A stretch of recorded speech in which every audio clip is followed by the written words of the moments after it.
Praise the Lord, brothers and sisters. परमेश्वर की स्तुति हो भाई और बहनों। I'm happy to be back in your midst. मैं बहुत खुश हूँ फिर एक बार आप सबके बीच में आकर।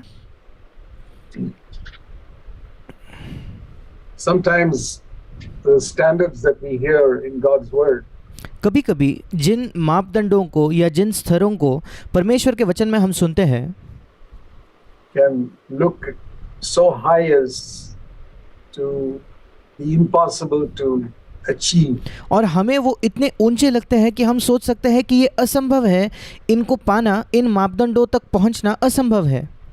And we can get so used to listening to these high standards और हम इतने आदी हो जाते हैं बार बार इन ऊंचे मापदंडों को सुनने के that subconsciously we begin to think, well, that's not possible, but anyway, it's good to listen to it.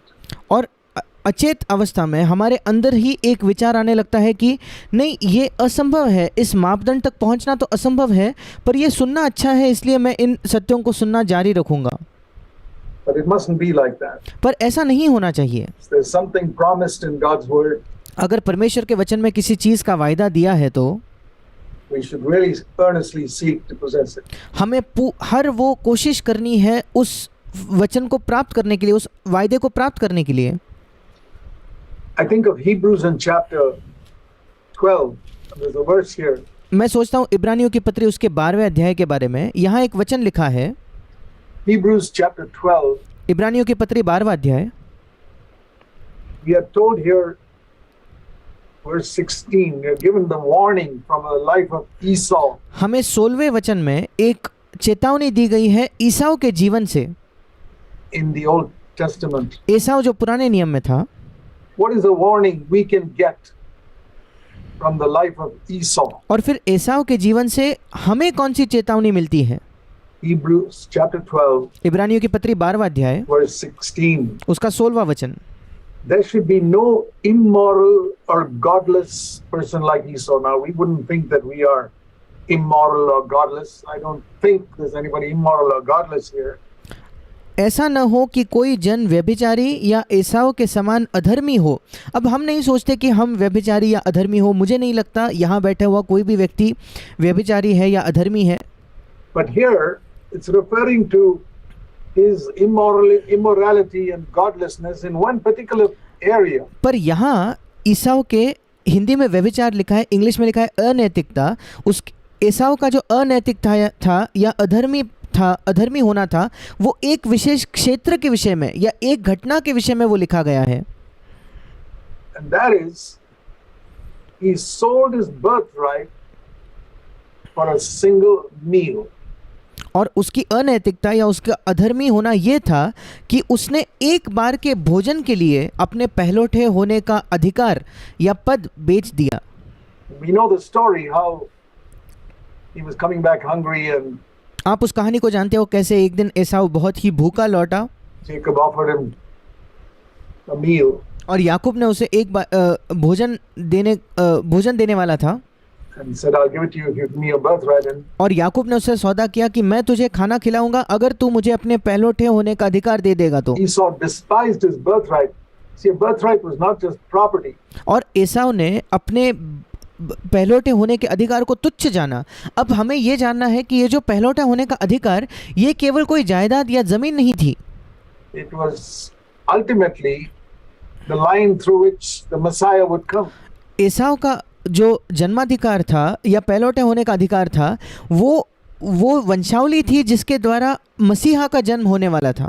It was a tremendous thing to have ये एक बहुत बड़ी चीज थी। a birthright to be in the lineage of Abraham and Isaac. और उसका पहलौठा होने का अधिकार ये था कि वो मसीहा का वंशावली का हिस्सा होने वाला था, अब्राहम और इसहाक के बाद। And Jacob got it. और उसके बजाय वो याकूब को मिल गया। But what does it mean for us when we are told, don't be like Esau, who gave up his birthright for a single meal or something temporarily that would satisfy him right now. फिर हमारे लिए इसका क्या मतलब होता है जब हमें ये चेतावनी दी गई है कि हमें एसाव जैसे नहीं होना चाहिए जिसने अपने पहलौठे होने के अधिकार को एक बार के भोजन के बदले उसे बेच दिया। एक बार का भोजन मतलब कोई चीज़ जो क्षणिक हो, जो अभी की हमें हमारी अब की कोई ज़रूरत पूरी करती हो। Something that he could gain that would meet his current need. ऐसा कुछ जो वो प्राप्त कर सकता था जो उसकी अभी की वर्तमान ज़रूरत को तो पूरा कर देता। And he lost his birthright. और उसने अपने पहलौठे के अधिकार को खो दिया। So the thing that we need to ask ourselves is what is our birthright? और फिर जो प्रश्न हमें अपने आप से पूछना है वो ये है कि हमारा जन्म सिद्ध अधिकार क्या है, हमारा पहलौठा होने का अधिकार क्या है।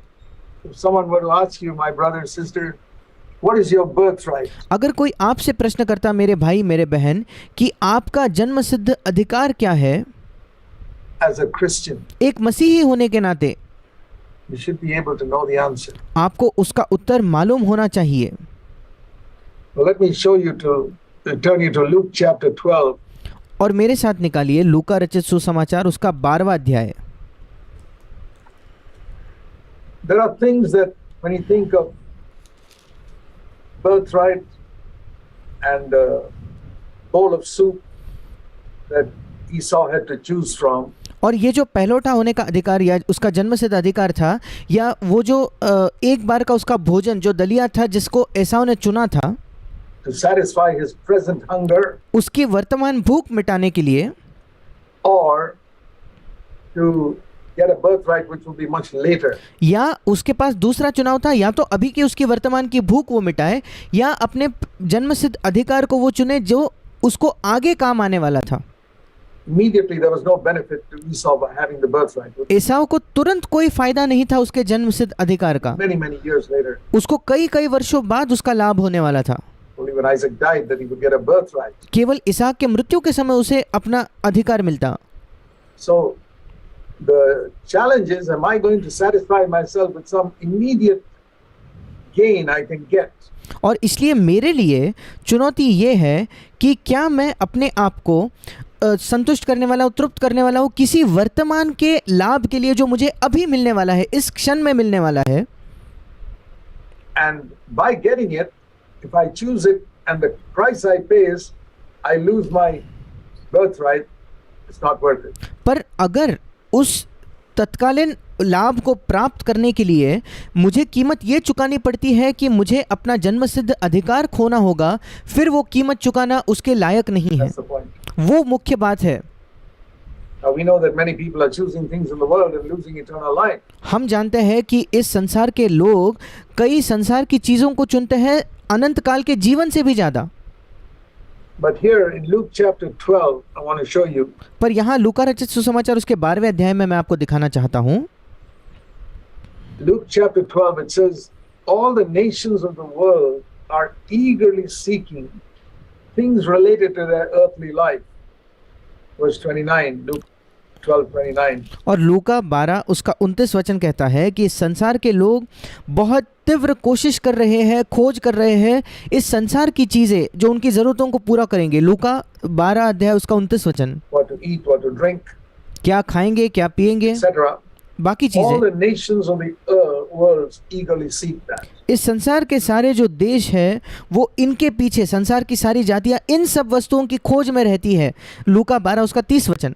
That's the bowl of soup. और वही वो दलिया है, वही वो भोजन है जो एसाव ने चुना था, which the nations of the world are seeking, and we are told, we are warned not to sacrifice our birthright in order to get that. और हमें वही चेतावनी दी गई है कि उस एक बार के भोजन को चुनकर हमें अपने जन्म सिद्ध अधिकार को त्यागना नहीं है, खो नहीं देना है। But what is the birthright? पर उसका हमारा जन्म सिद्ध अधिकार क्या है? So it says your father knows you need all these things. Don't worry about it. 30 वचन कहता है कि तुम्हारा पिता जानता है कि तुम्हें इन वस्तुओं की आवश्यकता है, इसलिए तुम उसकी चिंता मत करो। Here is the birthright, his kingdom. पर तुम्हारा जन्म सिद्ध अधिकार ये है उसका राज्य, Seek his kingdom. उसके राज्य की खोज में रहो। And then he says in verse 32, your father, don't be afraid, little flock. Luke 12:32. your Father has chosen gladly to give you the kingdom. और लूका 12:32 में वो कहता है, हे छोटे झुंड मत डर, क्योंकि तुम्हारे पिता को ये भाया है कि वो तुम्हें राज्य दे। God wants to give us His kingdom. परमेश्वर चाहता है हमें अपने राज्य को देना। And for many, many years, I used to think that kingdom is something in the future. कई वर्षों तक मैं सोचता था कि परमेश्वर का राज्य कुछ ऐसा है जो भविष्य में मुझे मिलेगा। That I will get by being faithful in little things now. अगर आज मैं छोटी वस्तुओं में विश्वास योग्य रहा तो भविष्य में मुझे वो राज्य मिलेगा। But it was a great day in my life when I discovered that kingdom is something God wants to give us now. पर मेरे जीवन का एक महान दिन ये था जब मैंने इस बात को खोजा कि परमेश्वर का राज्य ऐसा कुछ है जो परमेश्वर हमें अब देना चाहता है, Right now. अभी तुरंत। The kingdom of God, Jesus said, is not something in the future. यीशु ने कहा परमेश्वर का राज्य ऐसा नहीं कि कुछ भविष्य की चीज है, He said it's right within you, पर यीशु ने कहा वो तुम्हारे बीच में है, right in your midst. तुम्हारे बीच में है, तुम्हारे अंदर है। And then as I began to search the scriptures as to what the kingdom of God was, और फिर जब मैं बाइबल की खोज करने लगा ये ढूंढने के लिए कि परमेश्वर का राज्य क्या है, I found the answer in Romans 14:17. मैंने उसका उत्तर पाया रोमियो की पत्री उसका 14 अध्याय उसके 17 वचन में। Kingdom of God is not heaven. परमेश्वर का राज्य ये स्वर्ग नहीं है, Heaven is different. स्वर्ग अलग है। I can't get heaven now. मैं आज स्वर्ग नहीं पा सकता, I can get the spirit of heaven in my, मैं स्वर्ग के आत्मा को अपने हृदय में प्राप्त कर सकता हूँ अभी, but heaven itself I have to wait. पर स्वर्ग के लिए मुझे इंतजार करना पड़ेगा। But the kingdom of God is something I can have right now. पर परमेश्वर का राज्य कुछ ऐसा है जो मैं अभी तुरंत प्राप्त कर सकता हूँ, It's my birthright. वो मेरा जन्मसिद्ध अधिकार है। What did we read? It is your Father has chosen gladly to give you this kingdom. हमने क्या पढ़ा कि तुम्हारे पिता को ये भाया है, इंग्लिश में लिखा है तुम्हारे पिता को आनंद से वो तुम्हें ये राज्य देना चाहता है। And that kingdom is described in Romans 14:17. और उसी राज्य का विवरण रोमियो की पत्री 14 अध्याय उसके 17 वचन में किया गया है। Romans 14:17. रोमियो 14 अध्याय उसका 17 वचन। Things तीन चीजें, comprise the kingdom of God. तीन चीजें हैं जो परमेश्वर के राज्य को परमेश्वर का राज्य दिखाती है। And this is what the Father has chosen gladly और यही वो चीज है जिसको पिता ने खुशी खुशी चुना है या पिता को ये भाया है to give me कि वो तीन चीजें वो मुझे दे right now. अभी तुरंत। But I can lose it for a bowl of porridge. पर मैं दलिया के लिए उसे खो सकता हूँ, एक बार के भोजन के लिए उसे खो सकता हूँ, For something of earth इस संसार के किसी चीज के लिए that satisfies my immediate need. जो मेरे अभी के तुरंत की जरूरत को या आवश्यकता को पूरा करता है। Some little compromise in my place of work. मेरे काम के स्थल में कोई क्षेत्र में समझौता करना, Some little compromise at home. मेरे घर के अंदर कोई समझौता करना, Something that I give up my convictions for. एक ऐसी चीज जिसके लिए मैं जिन सत्यों पर विश्वास करता हूँ उसे मैं छोड़ देता हूँ To get something, कुछ दूसरी चीज को प्राप्त करने के लिए, and then I lose out this. This is और फिर मैं इससे वंचित रह जाता हूँ, इसे खो देता हूँ। the birthright. Every one of us, your Father has chosen gladly to give it to you. ये हमारा जन्मसिद्ध अधिकार है। आप हम में से प्रत्येक के लिए आपके पिता को ये भाया है कि इस जन्मसिद्ध अधिकार को वो हमें दे, But you can lose it. पर आप उसे खो सकते हो। The kingdom of God, where Romans 14:17 is three things basically, right? Romeo 14:17 हमें बताता है कि परमेश्वर का राज्य मूलभूत तौर पर तीन चीजें हैं, Righteousness, धार्मिकता, peace, Shanti and joy in the Holy Spirit. और पवित्र आत्मा से वो आनंद जो पवित्र आत्मा से होता है। Keep this in mind always, dear कृपया इन चीजों को हर बार याद रखें brothers and sisters. मेरे भाई और बहनों। If there's anything you get on earth or try to get, अगर ऐसा कुछ भी है जो इस पृथ्वी पर आप प्राप्त करना चाहते हो या प्राप्त करने की कोशिश करते हो and thereby lose your righteousness, और उसे प्राप्त करने के मार्ग में आप अपने धार्मिकता को खो देते हो or your peace, या अपनी शांति खो देते हो or your joy या आपके आनंद को खो देते हो, in the Holy Spirit, पवित्र आत्मा का आनंद को, worth it. फिर वो चीज जो आप प्राप्त करना चाहते हो वो इस योग्य नहीं है, इस लायक नहीं है। You're following Esau. आप एसाव के पीछे चल रहे हो।